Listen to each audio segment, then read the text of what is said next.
বাবা, আমাদের ফসল তো বেশ ভালো হয়েছে এবার। আলহামদুলিল্লাহ কাউসার, আল্লাহ তাআলার রহমতেই সব হয়। গ্রামের এক লোভী মানুষ নাম করিম পাশের জমিতে দাঁড়িয়ে হিংসা ভরা চোখে দেখছে। রাসেলের ভাগ্য এমন ভালো কেন? আমি তো চাইলে তার মতো হতে পারি না। আমি তাকে এবার এক শিক্ষা দেব। রাতে করিম গোপনে এক জাদুকরের কাছে যায়। কবিরাজ মশাই, আমি চাই রাসেলের সব ফসল নষ্ট হয়ে যাক। তাহলে তোমাকে শয়তানের নাম নিয়ে এই তাবিজ মাটিতে পুঁতে দিতে হবে। এই তাবিজ মাটিতে পুঁতে দিলে রাসেলের সব ফসল নষ্ট হয়ে যাবে। করিম তাবিজ নেয় এবং রাতেই রাসেলের জমিতে তা পুঁতে দেয়। পরদিন সকালে রাসেল তার জমিতে আসে, দেখে সব ফসল শুকিয়ে গেছে। ইয়াল্লাহ, কি হলো এসব? আমার সব ফসল তো নষ্ট হয়ে গেছে। বাবা, আমাদের সব ফসল শেষ, আমরা এখন কি করব?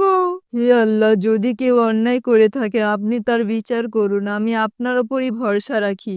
অন্যদিকে করিম অনেক অসুস্থ হয়ে পড়ল। সে কেঁদে কেঁদে বলল, আমি কি এমন করেছি? আমার এমন অবস্থা হলো কেন? আল্লাহ, আমাকে ক্ষমা করো।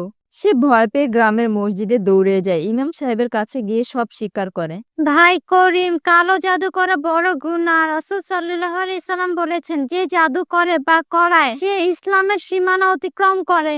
করিম কান্না করে, তওবা করে তাবিজ নদীতে ফেলে দেয়। পরদিন সকালে রাসেল দেখে তার জমিতে আবার সবুজ ফসল গজিয়েছে। কাউসার খুশিতে দৌড় দিয়ে আসে। বাবা, আমাদের গাছগুলো আবার বেঁচে উঠেছে।